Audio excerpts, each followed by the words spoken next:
The rain had been falling on Ashenvale for 6 days, and I had stopped minding it. A king minds rain. A nameless recruit in a company of masterless wolves learns to march through it, boots sucking mud, saying nothing, because the men around him have real griefs and a wet cloak isn't one of them. I had been Ravensmore once.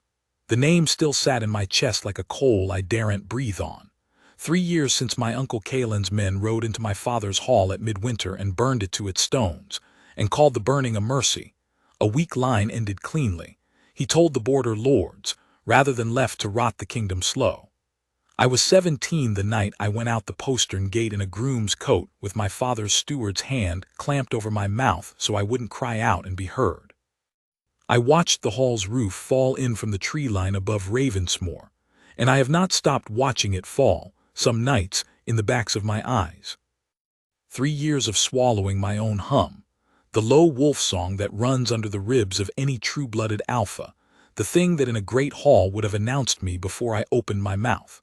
A hum like mine, heard by the wrong ear, was a faster death than any blade Caelan's men carried. So I buried it.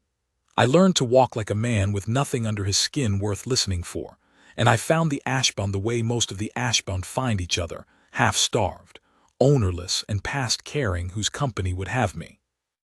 The Ashbound weren't a pack. Packs have holds, hierarchies, a place at the fire that means something. The Ashbound were a company, sellswords and orphans of a dozen burned holds, wolves whose lines had been broken by this war or the last one, loyal to nothing grander than the coin that fed them and in the strange way of soldiers to each other. No one asked where a man had come from before he took the company's coin. No one asked what a scar meant or why a recruit flinched at the word hall. I was simply Tauren. Good with a blade, better with a plan, said Little. It suited a man hiding a crown better than any noble house would have. I had been 3 years learning to be nobody. I had not expected, in all that learning, to find someone who looked at nobody and saw a somebody worth knowing anyway. Her name was Wren Calder, and she had joined the company the season before I did, before I could remember the camp without her in it. She was the healer, though no one had given her the title. She had simply started doing the work the first week she arrived, patching a knife wound the company surgeon was too drunk to see to, and never stopped. By the time I found the Ashbound, she was the one every man went to first, officer and recruit alike, because the surgeon was competent with clean cuts and useless with anything that bled slow or festered wrong, and Wren was neither. I noticed her the way you notice whether that's about to turn, before you understand why. You just feel the pressure change. She had a way of kneeling by a wounded man that made the whole tent quieter, not because she demanded it, but because whatever she was doing with her hands and her low, steady voice pulled the fear out of the air around her. I watched her, the second week I was in camp, sit with a boy no older than 15 while she set a broken arm he'd gotten falling drunk off a supply wagon, and talk him through it with a story about a dog she'd had as a child that chased its own shadow for a year before it worked out the trick of it. The boy laughed through his tears. I had not laughed myself, in longer than I wanted to think about, and I stood at the tent flap longer than I needed to, listening. She never asked where a man had come from, she only ever asked where it hurt. And she never bowed to rank, not the captain's, not the quartermaster's, and though she had no way of knowing it, not mine. I watched her refuse a direct order from Captain Osric to leave a wounded stranger, not even Ashbound, just some farmer's son caught in a skirmish we hadn't started, behind on a forced march, and win the argument simply by not moving, by kneeling in the road beside the man and continuing her work as though Osric hadn't spoken at all, until the captain, red-faced and out of patience, gave the order to carry him instead. She did not look smug about the win. She looked like a woman who had simply been right, and expected to be, and moved on to the next task before anyone could thank her for it. I told myself, for the better part of a year, that what I felt watching her was simple respect, a soldier's regard for a healer's steadiness, nothing more, because I had a throne to take back and no room in that plan for wanting anything I could not protect. A man hiding a crown does not court a healer with no family name behind her. A man hiding a crown does not court anyone. I had told myself that so many times it had become a kind of second leash, tighter even than the one on my wolf. I noticed the mark on her wrist only once, early on, in passing, a thin pale scar, claw-shaped, half hidden always under a worn leather cuff she never removed even to sleep as far as I ever saw. I thought little of it. Half the company carried scars they didn't explain, myself included. A burned brand under a glove is not so different, in its way, from a claw mark under a cuff. We were a company of people who had all buried something. I did not think then that hers and mine might be the same grave. The year moved the way war moves, long stretches of nothing, mud, drilling short rations, broken by nights that changed everything and were over before you understood what they'd cost.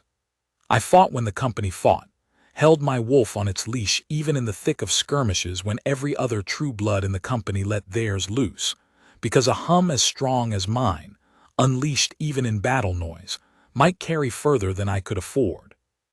I watched other wolves in the ashbound throw their heads back and howl with the fight, felt the old ache of wanting to answer them, and swallowed it every time.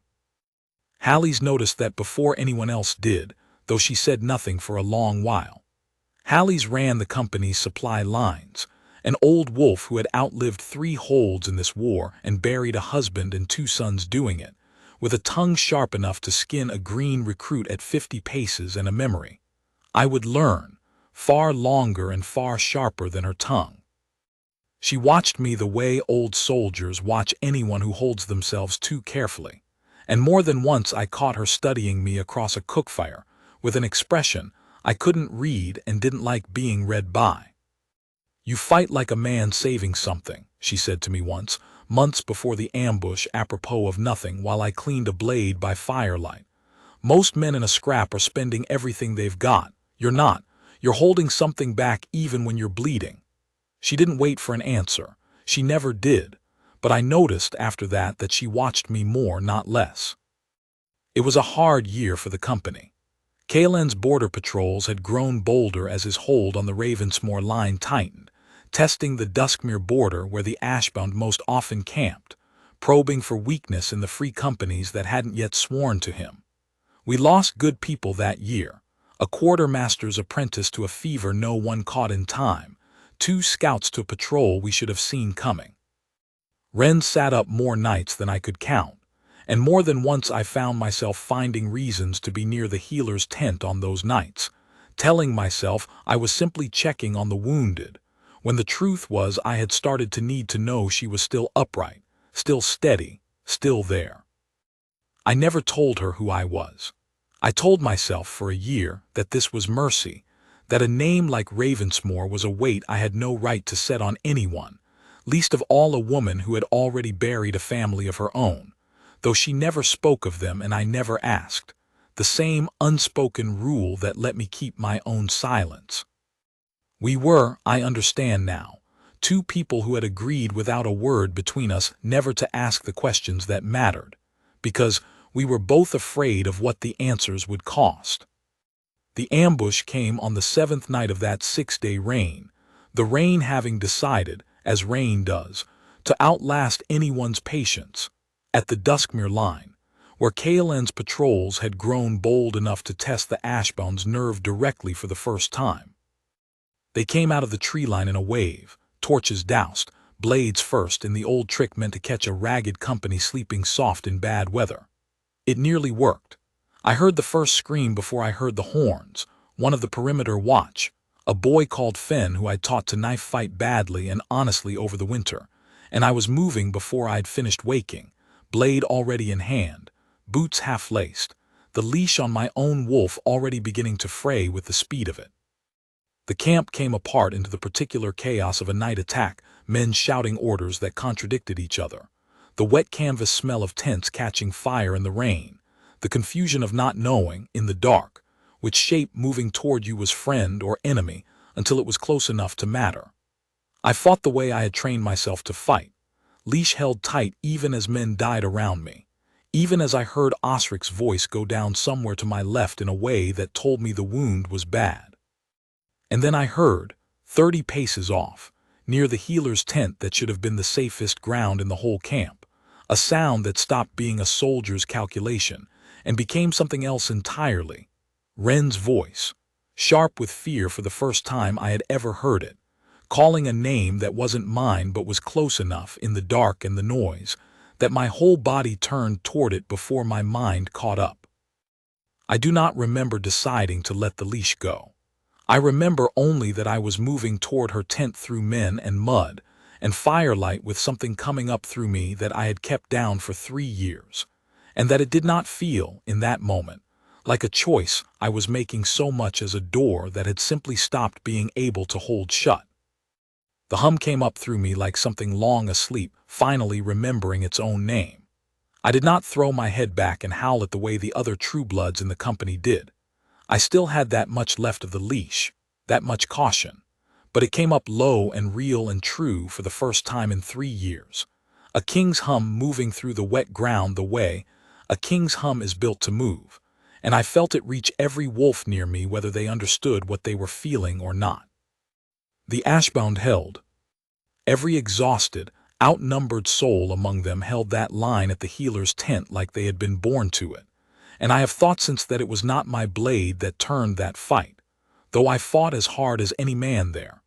It was that low true-blood hum finding its way, for the first time in 3 years, into ground that had been waiting 3 years to hear it. I reached Wren's tent to find her not cowering, as I had feared in the worst part of my chest, but standing over a wounded scout with a knife she did not know how to use well clutched in one hand and her healer's satchel in the other, having chosen, in the middle of an ambush, to defend a man too hurt to defend himself rather than run. That was Wren. I have never, before or since, seen anyone choose so plainly and so fast to be brave rather than safe.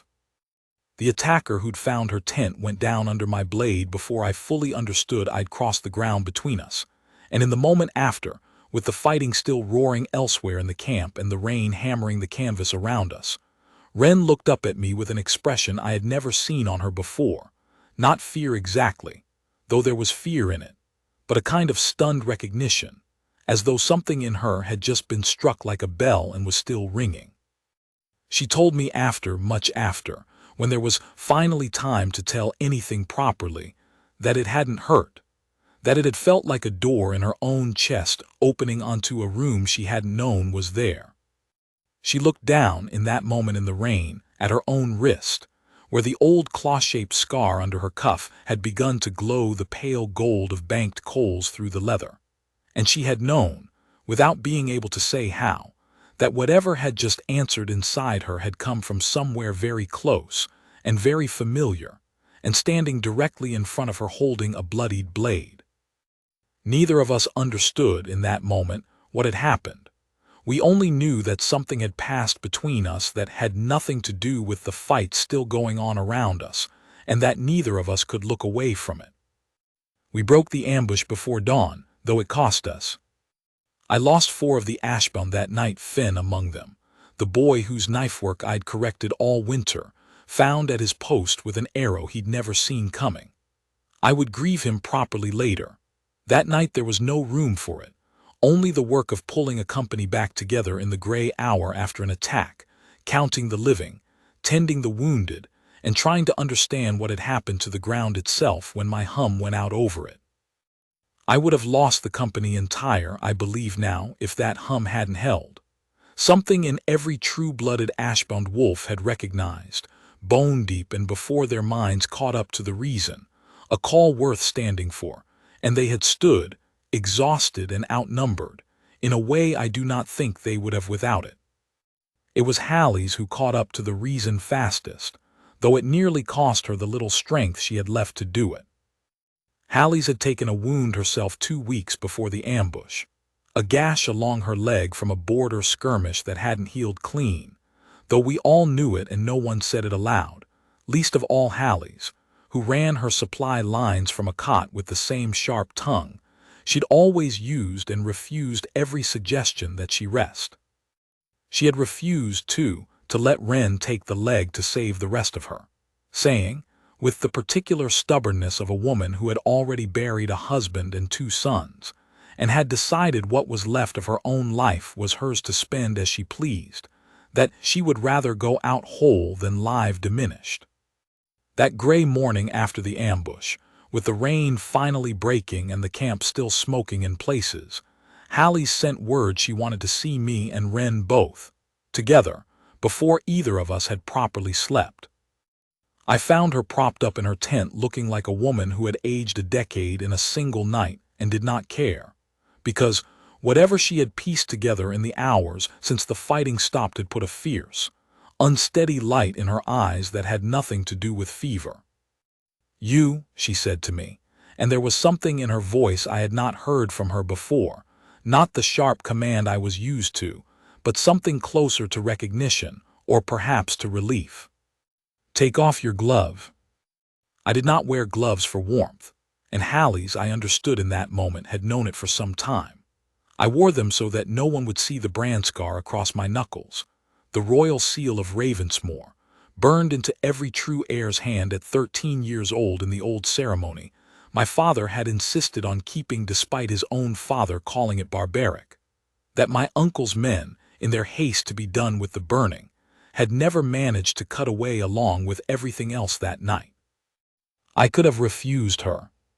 3 years of hard-won instinct told me to refuse her, to make some excuse and walk out of that tent, and go on being simply Tauren for one more day, one more month, however long it took to be strong enough to take back what was mine without risking a healer with no name behind her. But I looked at Wren instead, at the wrist she was cradling without seeming to know she did it, the leather cuff pushed back now, the claw mark beneath it still faintly warm in the gray morning light, and something in me that had been braced for 3 years simply, quietly, set the weight down. I took off the glove. Hallie's looked at the seal on my hand for a long moment, longer than it should have taken to recognize a mark she must have seen once, years ago, on coin or banner before the war took everything worth minting a face onto. Then she looked at Wren's bared wrist, and Hallie's made a sound that was half a laugh and half something closer to a sob. The sound, I have thought since, of an old woman watching a story she had stopped believing in turn out, against every reasonable expectation, to be true. "Ravensmore," she said, my name, my real one, spoken aloud for the first time in 3 years, in a tent that smelled of rain and blood and the tallow of a guttering lamp, and Greywatch, both of you, hiding in my company like a pair of thieves who'd stolen their own names, and neither one of you had the wit, in a full year of camping 10 paces apart, to see the other. Wren went very still beside me. "Greywatch," she said slowly, testing the word. "My mother, she told me before she died that we came from a hold called Greywatch in the north. She never told me why we left it, only that we couldn't go back. I was too young to ask the right questions before she was gone, and there was no one left after her to ask." "It burned," Hallie said, and her voice had gone quieter, the way an old wound goes quiet when you finally let someone look at it. "The same season Ravensmore burned, girl, because Greywatch's line carried the old bonding mark, the true mark, not a story told to flatter a noble house, but the real thing, passed down since before any of the border lords could read a treaty. A usurper building a stolen throne does not leave a mark like that alive to answer any hum but his own. Someone got the child out before the hall came down. I never knew who did it, nor where the child went. I only knew, all these years, that if that mark still lived somewhere in the world, it would know a true king's hum the moment it heard one close enough to matter. And it seems," she said, with the particular exhausted wonder of a woman who had spent a war watching very little go right, "that it finally did." Wren's hand had gone to the mark on her wrist as though greeting it for the first time. "You're saying I'm that this is—" She stopped, unable to finish the thought, and looked at me instead, searching my face for something I did not yet know how to give her, because I was still catching up to it myself. "You're the king," she said finally, not a question, a fact settling into place. "I was going to be," I said, and my voice did not come out as steady as I would have liked. I have meant to be every day of these 3 years, and I let myself believe I could do it alone, quietly, without costing anyone else what it had already cost my father's people. I did not know the old bonding mark was still out there in the world. I did not know it had been walking 30 paces from my tent for the better part of a year. I made myself say the rest, because Ren deserved the whole truth now that any of it was out. I have watched you for a year and told myself it was only a soldier's respect for a healer's steadiness. I think I knew, some nights, that it was more than that, and I did not let myself finish the thought, because a man hiding a crown has no business wanting anything he cannot protect. And now? Ren asked, quiet, careful, the same voice she used on frightened men with bad wounds, except that this time I understood she was as frightened as any of them. Now I don't know how to protect anything without you standing next to me while I do it, I said. That frightens me more than Kaelin's whole army does, but I would rather be frightened honestly than go on being safely alone. Hallie's dying and entirely out of patience for young people finding their courage at a crawl, made a noise somewhere between a snort and a groan. Well, someone in this tent has some sense left, she muttered and struggled, one-legged and furious about the struggle to sit up further on her cot. Girl, wrist, let me see the whole of it properly, not through a wet cuff. Ren knelt beside her and unwound the leather fully for what I understood, watching her face, was the first time in longer than a year, perhaps longer than that. I never learned exactly how long she had kept it hidden, only that she had learned young to keep it hidden, the same way I had learned young to keep my hum leashed. The claw-shaped mark, fully bared in the gray morning light, was paler than a scar ought to be, threaded faintly with a gold that had not been there, Ren said later, before the ambush, as though the mark itself had been asleep all her life and had only just, in the middle of a night attack in the rain, begun to wake. Hallie studied it with the particular fierce attention of a woman confirming something she had feared she would die without seeing. That's Greywatch's mark, she said. I saw it once, on your grandmother's wrist, girl, when I was young enough to still believe the old holds would stand forever. It only wakes fully in the presence of the bonded blood it was made to answer.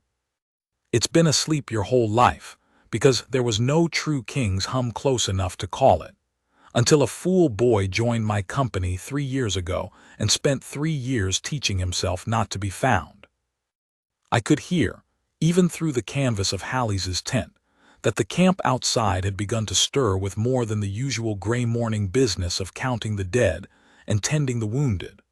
Word travels through a war camp, the way fire travels through dry grass, and I understood, with the particular sinking clarity of a man who has just handed over the last thing he controlled, that what had happened in this tent would not stay contained in it for long. They'll have heard the hum last night, I said, even if they didn't understand it. And they'll see this. I looked down at my own bared hand, the seal stark in the morning light, the moment I walk out of this tent without the glove. They already know something, Ren said. I heard it in the camp on the way here. They're saying the fight last night turned on something none of them can explain, and they're not wrong to say it. Hallie's looked between the two of us with an expression that was, for the first time since I had known her, something closer to gentle than sharp. You could keep it hidden a while longer, she said. Glove back on. Cuff back on.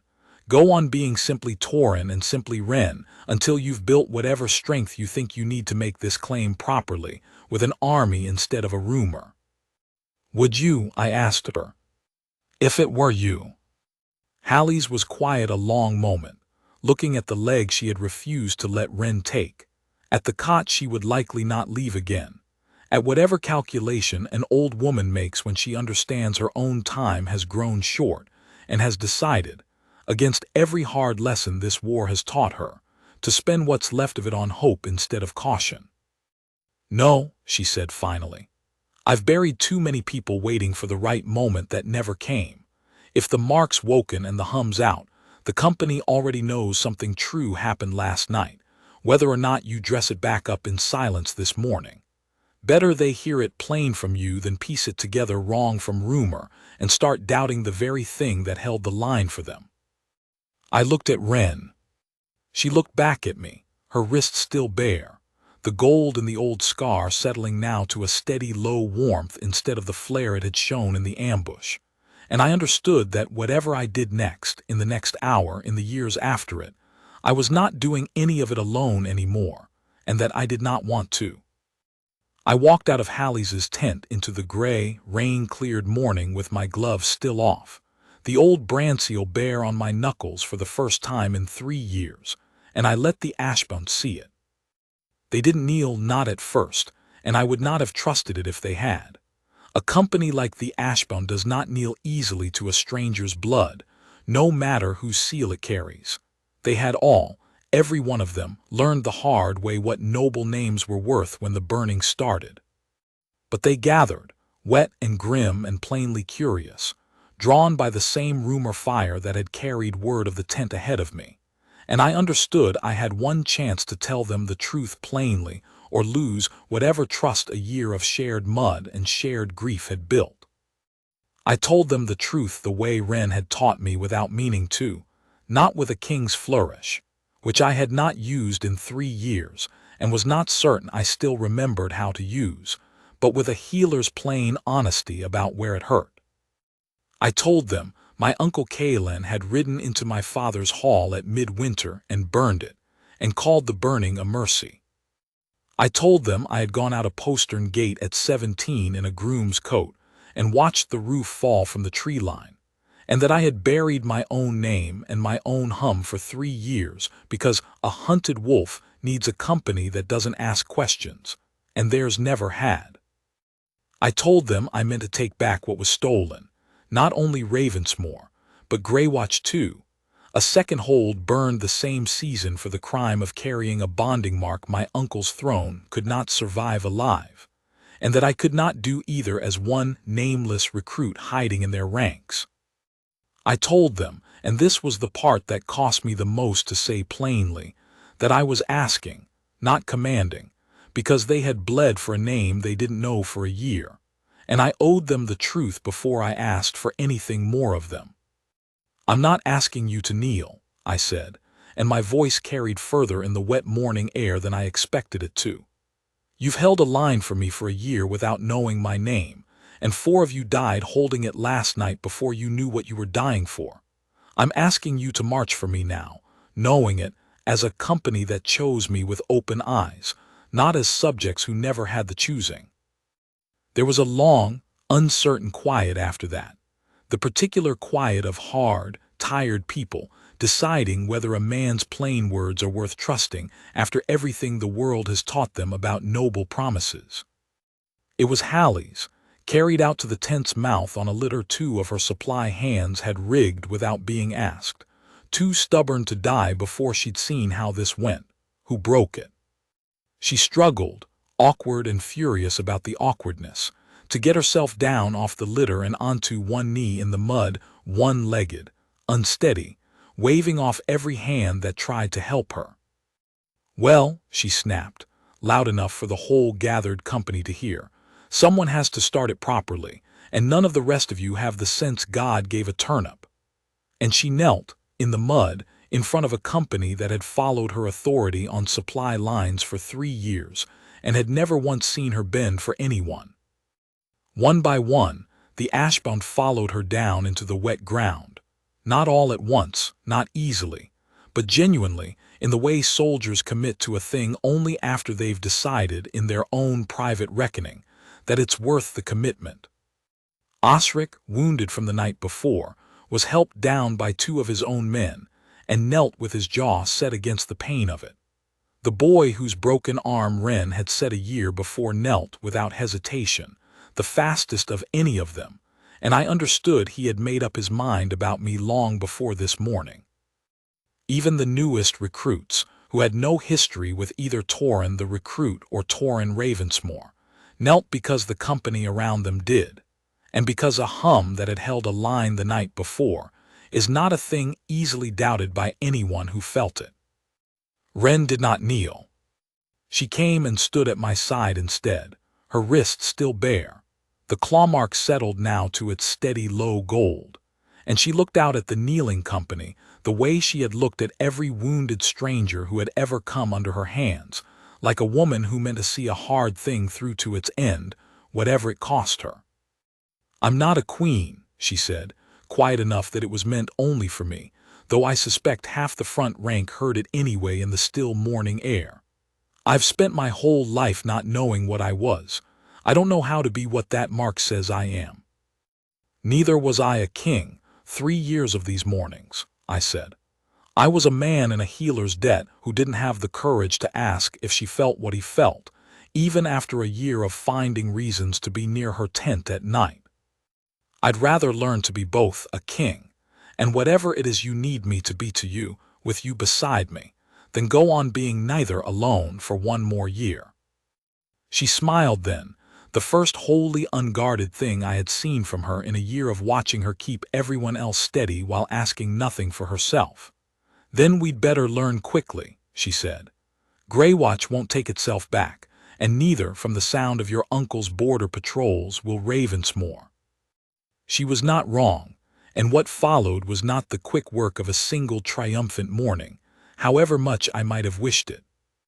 It was the slower, harder work of turning a company of masterless wolves into the first sworn army of a king they had chosen with open eyes. A work that took the better part of 2 months before we were ready to march on anything at all.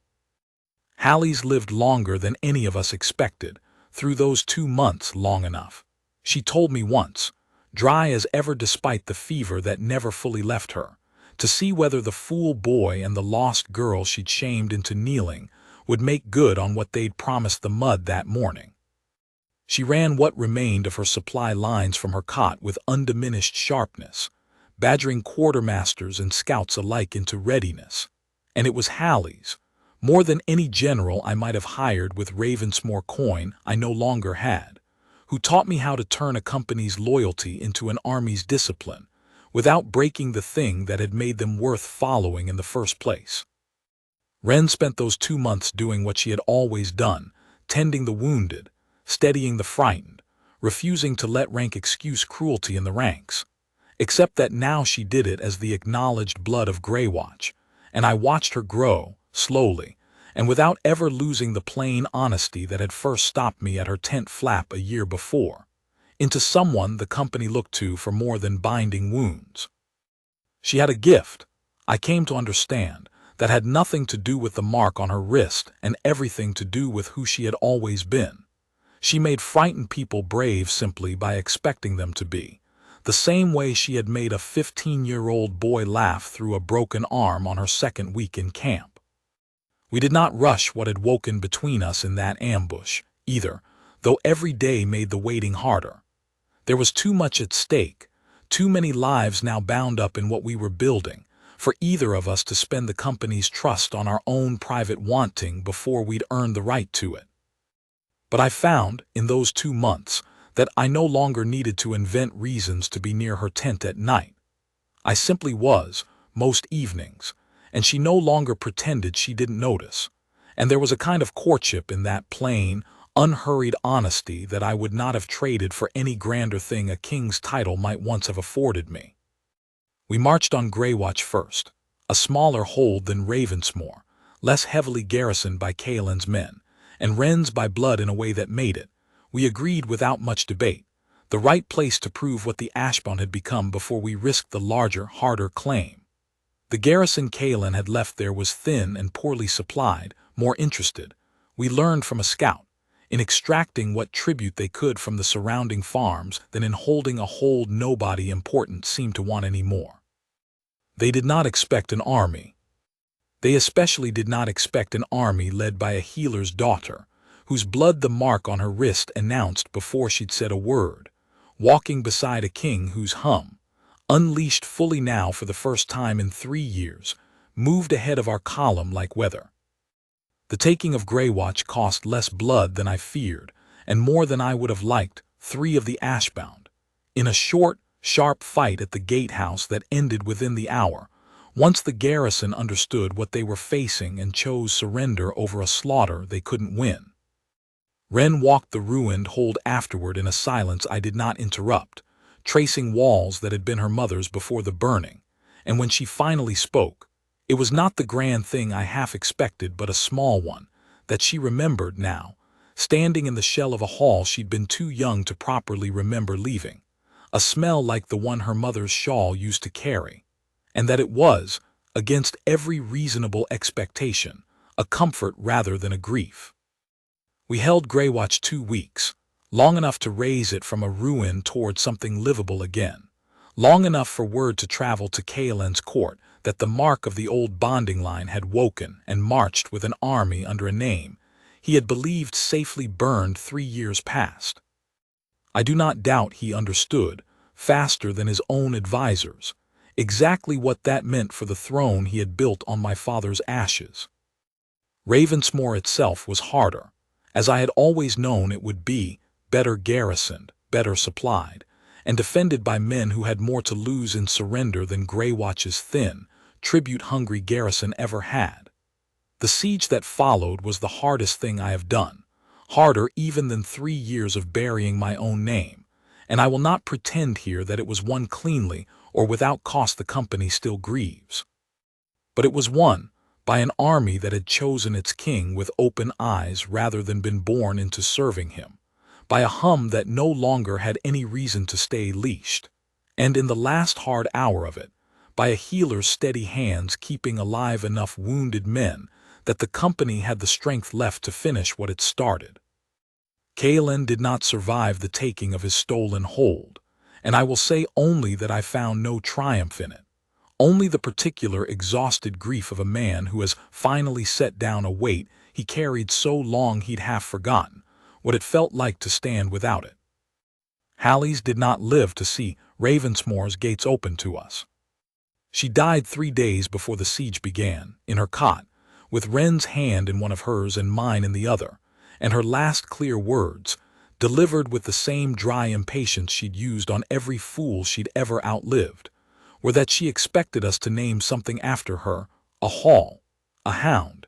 She didn't much care which, so long as it annoyed the right people for a long time after she was gone. We named the rebuilt gatehouse at Graywatch for her, in the end, over the objection of exactly no one, because there was no one left in either hold who thought she hadn't earned it twice over. I am writing this some years on now, in a hall at Ravensmoor that no longer smells of smoke, with Wren beside me and a mark on her wrist that has long since stopped needing to glow to prove what it always was. Ashenvale is still, some seasons, a hard and unsettled kingdom. A war does not end simply because the man who started it is gone, and I have spent more of my reign mending what Kaelin broke than I ever expected a young king would have to. But I go into every hard season now with my name unburied, my wolf unleashed, and a queen beside me who has never once, in all the years since a rain-soaked morning in a healer's tent, looked at me like I was worth less for the crown I carry rather than more. The Ashbound still exist in a fashion, not as a company of masterless wolves anymore, but as the core of the sworn guard that holds both Ravensmoor and Graywatch now, men and women who remember, better than any noble-born officer could, what it costs a company to be given nothing and asked to hold a line anyway. I have never forgotten what I owe them. I do not think Wren has ever let me forget it, even on the days I might have been tempted to. She still keeps a healer's satchel near the door of whatever room we're in, out of a habit I have long since stopped trying to break her of, and most evenings, when the day's business is done, I find her exactly where I always used to find reasons to be near, steady-handed, unhurried, tending to whoever in the hold needs tending, queen or no queen, mark or no mark, exactly the woman who never once, in a year of camping 30 paces from a nameless recruit, asked him where he'd come from before she asked him where it hurt.